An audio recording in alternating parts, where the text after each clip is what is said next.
Good evening all of you. इसके पहले हम आप लोगों को ब्लॉक का निर्धारण करना सिखाए थे।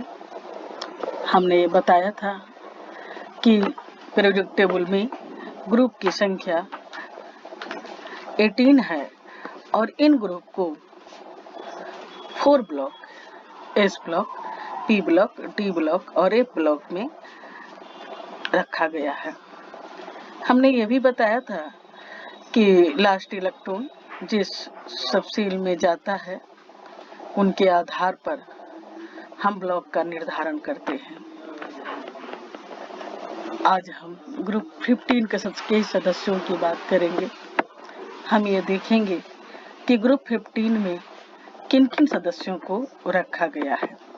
देखिए, ग्रुप 15 के निम्न सदस्य हैं। कौन कौन है? नाइट्रोजन, जिसका एटॉमिक नंबर कितना है? 7। Nitrogen atomic number 7। Electronic configuration, outer most विन्यास देखते हैं। आउटर मोस्ट विन्यास क्या हो गया? 2s2 2p3। इसी तरह से हम देखते हैं फास्फोरस की बात करते हैं। फास्फोरस का संकेत P है, एटॉमिक नंबर 15 है। इलेक्ट्रॉनिक कॉन्फ़िगरेशन क्या है? 3s2 3p3। आर्सेनिक का क्या हो गया? Atomic number As, atomic number 33। बाह्यतम विन्यास क्या है? 4s2 4p3। इसी प्रकार से एंटीमनी का एटॉमिक नंबर क्या है? 51 है। इलेक्ट्रॉनिक कॉन्फ़िगरेशन क्या हो गया? 5s2 5p3। Bismuth atomic number 83 और इलेक्ट्रॉनिक कॉन्फ़िगरेशन क्या है? 6s2 6p3। थोड़ा सा हम लोग देखते हैं कि अगर हमें एटॉमिक नंबर याद नहीं है तो सदस्यों को कैसे उनके एटॉमिक नंबर का हम निर्धारण करेंगे। तब ऐसी अवस्था में पहला तत्व का एटॉमिक नंबर 7 है। इसमें हम दूसरे सदस्य में 8 ऐड कर दिए, 15 हो गया। तीसरे सदस्य में 18 ऐड कर दिए, 33। नेक्स्ट सदस्य में हम पुनः 18 ऐड किए और जो लास्ट सदस्य है इसमें हमने 32 ऐड किया। इसका अर्थ क्या हुआ? 2, 8, 18। 18 के बाद इलेक्ट्रॉनिक कॉन्फ़िगरेशन में तत्वों में आउटर मोस्ट इलेक्ट्रॉनिक कॉन्फ़िगरेशन में क्या पाया जाता है? सिमिलरिटी पाया जाता है, अर्थात इनकी केमिकल प्रॉपर्टीज इतने एटॉमिक नंबर के अंतराल पर ये एक दूसरे से समानता दर्शाते हैं, अर्थात ऐसे तत्वों को एक वर्ग में रखा जाएगा। थोड़ी सी हम बात कर लेते हैं ग्रुप 15 के तत्वों की प्रकृति के बारे में। क्या बात है? देखिए, ग्रुप 15 में नाइट्रोजन और फास्फोरस नॉन मेटल की तरह व्यवहार करता है। आर्सेनिक एंटीमनी मेटेलवाइट की तरह व्यवहार करता है और बिस्मथ जो है ये मेटल की तरह व्यवहार करता है। इसका अर्थ ये हुआ कि अगर हम किसी वर्ग में टॉप से बॉटम की ओर जाते हैं तो ऐसी अवस्था में टॉप से बॉटम की ओर जाने पर मेटेलिक कैरेक्टर क्या होता है? इंक्रीज करता है। तो यहाँ हम देखते हैं कि आखिर ये तत्व कहाँ पाए जाते हैं? वातावरण में पाए जाते हैं, अर्थ क्रस्ट में पाए जाते हैं, दोनों जगह पाए जाते हैं। अगर दोनों जगह पाए जाते हैं तो इनका परसेंटेज कितना है? वातावरण में आप लोग जानते हो कि नाइट्रोजन 78% पाया जाता है, लेकिन अगर अर्थ क्रस्ट की बात किया जाए तो नाइट्रोजन कुछ मिनरल्स के रूप में नहीं पाए जाते हैं और इसकी प्रतिशतता बहुत ही कम होती है। जैसे अर्थ क्रस्ट में नाइट्रोजन सोडियम नाइट्रेट के रूप में NaNO3, इसे हम चिली साल्टपीटर भी कहते हैं। पोटेशियम नाइट्रेट के रूप में, जिसे हम इंडियल साल्टपीटर भी कहते हैं, इसके रूप में पाया जाता है। तो आखिर हमने देखा कि नाइट्रोजन जो है एटमॉस्फेयर और अर्थ क्रस्ट में पाया जाता है, लेकिन अर्थ क्रस्ट में नाइट्रोजन की प्रतिशतता बहुत ही कम होती है, जबकि एटमॉस्फेयर में ये मैक्सिमम परसेंटेज 78% वॉल्यूम पाया जाता है। फास्फोरस की बात करते हैं, तो हम बात करते हैं फास्फोरस आखिर किस प्रकार अर्थ क्रस्ट में पाया जाता है। खासकर फास्फोरस एपेटाइट फैमिली का निर्माण करता है, अर्थात खनिज के रूप में पाया जाता है। एपेटाइट फैमिली, एपेटाइट का क्या है, सूत्र क्या है, Ca9PO4 whole 6 CaX2, where X equal to क्या है, यहाँ X बराबर फ्लोरीन, क्लोरीन और OH समूह हो सकता है। अगर फ्लोरीन के जगह X बराबर F रखते हैं तो इसे हम फ्लोरोएपेटाइट कहते हैं। इसी तरह से अगर Cl रखते हैं तो क्या बोलते हैं, फ्लोरोएपेटाइट बोलते हैं। इसी तरह से क्या बोलते हैं, हाइड्रोक्सी एपेटाइट OH रखते हैं। अर्थात ये फास्फोरस जो है ये कुछ मिनरल्स के रूप में तो पाया ही जाता है, ये बोन्स में, लिविंग सेल्स में इत्यादि में पाया जाता है। आगे हम चलते हैं, इस वर्ग के अनदर सदस्यों की बात करते हैं। इस वर्ग का अनदर सदस्य कौन कौन है, आर्सेनिक, एंटीमनी और बिस्मथ, जो सल्फाइड मिनरल्स के रूप में क्या रहता है, मौजूद रहता है। ठीक है, अब हम चलते हैं ग्रुप 15 एलिमेंट के एटॉमिक प्रॉपर्टीज की बात करते हैं, इसके फिजिकल गुणों की बात करते हैं। सबसे पहले इनकी फिजिकल स्टेट की बात करते हैं, भौतिक अवस्था की बात करते हैं। तो ग्रुप 15 में नाइट्रोजन एक ऐसा तत्व है जो डाई एटॉमिक गैस के रूप में मौजूद है। नाइट्रोजन ही एक ऐसा तत्व है जो गैस के रूप में पाया जाता है। इस वर्ग के अन्य सदस्य जो हैं पॉली एटॉमिक सॉलिड के रूप में पाए जाते हैं, अर्थात बहुपरमाणुक ठोस के रूप में पाए जाते हैं। आगे चलते हैं, नाइट्रोजन, ये तो इनकी भौतिक अवस्था की बात हो गई। अब हम इनके बॉइलिंग पॉइंट की बात करते हैं।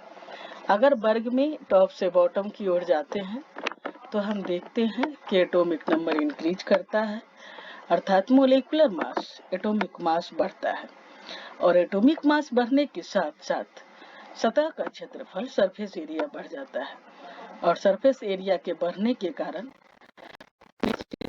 पॉइंट क्या करेगा, इंक्रीज करेगा।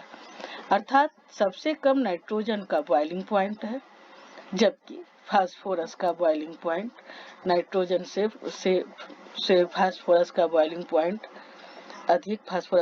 पॉइंट अधिक है। और लेकिन अंतिम में अगर हम बात करते हैं तो एंटीमनी का बॉइलिंग पॉइंट, Sb का बॉइलिंग पॉइंट बिस्मथ से अधिक होता है। यहाँ एक क्या है, एक कैरेक्टर है जो थोड़ा सा डिफरेंस करता है। आगे हम बात करते हैं एलोट्रोपी, अपरूपता की बात। जैसा कि आप जानते हो कि एक ही तत्व डिफरेंट फिजिकल स्टेट में मौजूद रहता है, जिनका फिजिकल प्रॉपर्टीज क्या हो, डिफरेंट हो, लेकिन केमिकल प्रॉपर्टी समान हो। सामान्यतः ऐसे प्रॉपर्टी को हम लोग क्या कहते हैं, एलोट्रोपी बीच में कहते हैं। तो अगर हम एलोट्रोपी की बात करते हैं तो हम ये देखते हैं कि नाइट्रोजन को छोड़कर इस वर्ग के जितने भी सदस्य हैं सभी अपरूप का निर्माण करते हैं, एलोट्रोप्स का निर्माण करते हैं। जैसे phosphorus, red phosphorus, yellow phosphorus, black phosphorus, white phosphorus इत्यादि के रूप में क्या रखता है, मौजूद रहता है। ठीक है, अब हम इसमें सबसे बड़ी बात है, आपसे पूछता है, प्रश्न में आता है 2 नंबर में कि नाइट्रोजन का एनामोलस प्रॉपर्टीज, नाइट्रोजन का असामान्य गुण किस कारण से है। नाइट्रोजन का व्यवहार ग्रुप 15 के अन्य सदस्यों की तुलना में असामान्य है। क्यों है भाई? तो इसका मुख्य कारण है कि सबसे पहले इनका आकार छोटा है, इलेक्ट्रोनेगेटिविटी हाई है, विद्युत ऋणात्मकता क्या है, उच्च है, और आकार छोटा होने के कारण इनका आयनीकरण विभव, आयोनाइजेशन एनर्जी क्या होता है, उच्च होता है। और साथ ही साथ ये इनमें हम देखते हैं कि डी ऑर्बिटल भी अनुपस्थित है। अर्थात डी ऑर्बिटल नाइट्रोजन का बिहेवियर असामान्य होने के कई कारण हैं, जिसमें मुख्य कारण कौन है? डी ऑर्बिटल की अनुपस्थिति, स्मॉल साइज, हाई इलेक्ट्रोनेगेटिविटी एवं हाई आयोनाइजेशन एनर्जी। ठीक है, जरा सा अब हम इसके बॉन्ड एंथैल्पी की बात करते हैं। क्या नाइट्रोजन की बॉन्ड एंथैल्पी इस वर्ग के अन्य सदस्यों से अधिक है या कम है? देखते हैं। नाइट्रोजन जो है वे द्विपरमाणविक अणु का निर्माण करता है, जबकि इस वर्ग के अन्य सदस्य जो हैं जिनकी एटोमिसिटी, जिनकी परमाणुकता सामान्यतः 2 से अधिक है, जैसे फास्फोरस का कितना है? 4, P4। फास्फोरस जो है P4 के रूप में मौजूद है। फास्फोरस के कई एलोट्रॉप्स, जैसे हमने कहा red phosphorus, white phosphorus, yellow phosphorus, black phosphorus इत्यादि। दोनों की अगर हम संरचना की बात करते हैं तो फास्फोरस जो है वो सिंगल बॉन्ड का निर्माण करता है, आर्सेनिक सिंगल बॉन्ड का निर्माण करता है, एंटीमनी जो है सिंगल बॉन्ड का निर्माण करता है। लेकिन नाइट्रोजन एक दूसरे से ट्रिपल बॉन्ड से जुड़े हुए हैं, और ट्रिपल बॉन्ड और अगर सिंगल बॉन्ड की बॉन्ड एंथैल्पी की तुलना अगर हम करते हैं तो नेचुरली ट्रिपल बॉन्ड की बॉन्ड एंथैल्पी सिंगल बॉन्ड के बॉन्ड एंथैल्पी से बहुत अधिक होगी। अर्थात सबसे ज्यादा बॉन्ड एंथैल्पी किसका होगा? N ट्रिपल बॉन्ड N का, और ये बॉन्ड एंथैल्पी लगभग 941.4 किलोजूल पर मोल होता है। आगे हम कुछ अन्य इनके यूनिक प्रॉपर्टी की बात करते हैं। जैसा कि हमने बताया कि नाइट्रोजन में डी ऑर्बिटल अनुपस्थित है और ये N ट्रिपल बॉन्ड N का निर्माण करता है। तो इस ट्रिपल बॉन्ड के निर्माण में खासकर अगर देखा जाए तो यहाँ ये बॉन्ड पी पाई ऑर्बिटल से बना है, अर्थात मल्टीपल बॉन्ड में पी पाई उपस्थित है। लेकिन अनदर एलिमेंट आकार बड़ा होने के कारण, और जैसा कि अभी हमने कहा कि सिंगल बॉन्ड का निर्माण करता है, वहाँ पी पाई बॉन्ड नहीं बनता है। तो नाइट्रोजन की ही यूनिक एबिलिटी है पी पाई बॉन्ड निर्माण करने की। इनके अन्य वर्ग के सदस्य पी पाई बॉन्ड का निर्माण नहीं करते हैं। तीसरी बात हम कहा जाए, नाइट्रोजन में इनके अन्य सदस्य जो है कैटेनेशन प्रॉपर्टी दिखलाते हैं, लेकिन अगर इन तत्वों से तुलना किया जाए तो हम ये देखते हैं कि नाइट्रोजन में कैटेनेशन प्रॉपर्टी श्रृंखलन गुण न्यूनतम होता है। श्रृंखलन गुण का मतलब क्या होता है? कैटेनेशन प्रॉपर्टी का अर्थ क्या होता है? कैटेनेशन प्रॉपर्टी का अर्थ है the ability to join itself. अगर तत्व के परमाणु अपने ही तत्व के परमाणुओं से लगातार जुड़ता चला जाए तो ऐसी प्रॉपर्टी को हम कैटेनेशन प्रॉपर्टी कहते हैं। अभी जैसे हमने देखा कि फास्फोरस जो है P4 का निर्माण करता है, आर्सेनिक एंटीमनी में भी ये कैटेनेशन प्रॉपर्टी पाया जाता है। लेकिन अगर इन सभी तत्वों के सापेक्ष नाइट्रोजन की कैटेनेशन प्रॉपर्टी की तुलना किया जाए तो यह प्रॉपर्टी यहाँ न्यूनतम पाई जाती है। नेक्स्ट, तो सबसे इम्पोर्टेंट, परीक्षा में सबसे अधिक पूछा जाने वाला ये प्रश्न है, आपसे पूछता है कि नाइट्रोजन की मैक्सिमम कोवैलेंसी क्या है? नाइट्रोजन की अधिकतम सहसंयोजकता क्या है? सहसंयोजकता और मैक्सिमम कोवैलेंसी दोनों में डिफरेंस है। अगर नाइट्रोजन की कोवैलेंसी की बात किया जाए तो सामान्यतः इसके बाह्यतम कक्षा में 5 इलेक्ट्रॉन है, अतः ये 3 इलेक्ट्रॉन की साझेदारी कर NH3 जैसे अन्य कंपाउंड का निर्माण करता है, इसी तरह से PH3 इत्यादि। लेकिन नाइट्रोजन फास्फोरस की तरह PCl5, जिस तरह फास्फोरस PCl5 PF5 का निर्माण करता है, उस तरह से नाइट्रोजन NCl5 का निर्माण नहीं करता है। क्यों नहीं करता है? तो सबसे बड़ी बात है कि इसमें डी ऑर्बिटल जो है एब्सेंट है। वैकेंट डी ऑर्बिटल भी अगर है तो कोवैलेंसी एक्सटेंड कर सकता है। यहाँ एब्सेंस ऑफ वैकेंट, इसके आउटर मोस्ट सेल में S और P ऑर्बिटल है। एस और पी उपकक्षाएं हैं और जिसमें एस का 1 ऑर्बिटल और पी का 3 ऑर्बिटल, तो टोटल 4 ऑर्बिटल ही बॉन्ड फॉर्मेशन के लिए अवेलेबल है। समझ में आ रही है मेरी बात? आपसे पूछा जाए नाइट्रोजन की मैक्सिमम कोवैलेंसी क्या होती है? 4। जनरल कॉन्फ़िगरेशन कोवैलेंसी सामान्यतः 3 होती है, मैक्सिमम कोवैलेंसी 4 होगी, जबकि इस वर्ग के अन्य सदस्य जैसे फास्फोरस, आर्सेनिक यह तत्व मैक्सिमम कोवैलेंसी 5 शो कर सकते हैं। क्यों भाई? ऐसा क्यों? चूंकि उसमें क्या है, वैकेंट डी ऑर्बिटल मौजूद हैं और वैकेंट डी ऑर्बिटल के कारण के उसकी कोवैलेंसी क्या हो सकती है, 3 से 4 से अधिक हो सकती है। थोड़ी सी हम बात करते हैं इस बल्क के तत्वों की chemical properties and trends in chemical reactivity के बारे में। इनके रासायनिक गुण और रासायनिक क्रियाशीलता का क्रम किस प्रकार से प्रभावित होता है। देखिए, हम इनके इलेक्ट्रॉनिक कॉन्फ़िगरेशन की ओर चलते हैं। इलेक्ट्रॉनिक कॉन्फ़िगरेशन की ओर चलते हैं। देखिए, जैसा कि हमने देखा कि वर्ग 15 के सदस्यों का आउटर मोस्ट इलेक्ट्रॉनिक कॉन्फ़िगरेशन क्या है, NH2NP3 है। NH2NP3, जहां N बराबर क्या है, आउटर मोस्ट सेल की संख्या है। अगर आप देखते हैं इस विन्यास को गौर से, तो आप देखते हैं कि इनके s ऑर्बिटल कंप्लीटली फिल्ड है और p ऑर्बिटल हाफ फिल्ड है। हम लोग ये भी जानते हैं कि हाफ क्या है, फुल फील्ड ऑर्बिटल और half filled orbital extra stability को दर्शाता है।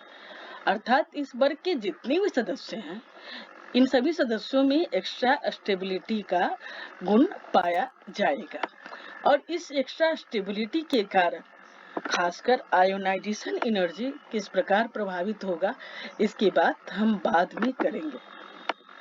आगे चलते हैं अब हम इनके एटॉमिक और आयनिक रेडियाई की बात करते हैं, परमाणु और आयनिक त्रिज्या की बात करते हैं। इनकी परमाणु और आयनिक त्रिज्या सामान्यतः ये देखिए कि इस वर्ग के सदस्य, खास करके वर्ग 15 के सदस्य, टॉप से बॉटम की ओर अगर हम जाते हैं तो अगर इनकी कोवैलेंट रेडियाई या आयनिक रेडियाई की हम तुलना करते हैं तो हमेशा ये देखते हैं कि हर हाल में इनकी कोवैलेंट रेडियाई और आयनिक रेडियाई ऊपर से नीचे जाने पर बढ़ता जाता है। क्यों भाई? एटॉमिक नंबर बढ़ेगा, कक्षा की संख्या बढ़ेगी, क्या है, फोर्स ऑफ अट्रैक्शन का मान घटेगा। स्वाभाविक है कि आयनिक त्रिज्या और क्या है, कोवैलेंट त्रिज्या क्या हो जाएगी, बढ़ जाएगी।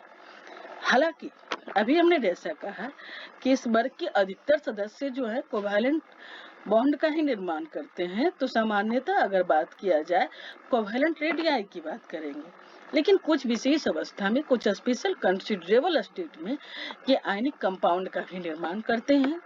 और जब आयनिक कंपाउंड की बात किया जाए तो आयनिक रेडियाई की बात करेंगे।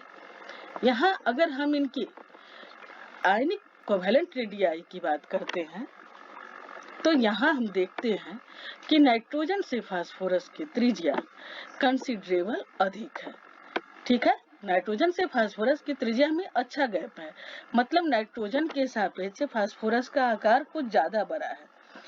और अगर आर्सेनिक से बिस्मथ की और अगर हम सल्फ्यूरिक त्रिज्या की बात करते हैं तो कंपैरेटिवली जितनी वृद्धि नाइट्रोजन से फास्फोरस की त्रिज्या के बीच होती है उतनी वृद्धि पाई नहीं जाती है। अंततः हम कहेंगे कि सबसे ज्यादा त्रिज्या किसका होगा, बिस्मथ का, उससे कम त्रिज्या एंटीमनी का, उससे कम आर्सेनिक, उससे कम फास्फोरस और सबसे कम nitrogen. Thank you all of you.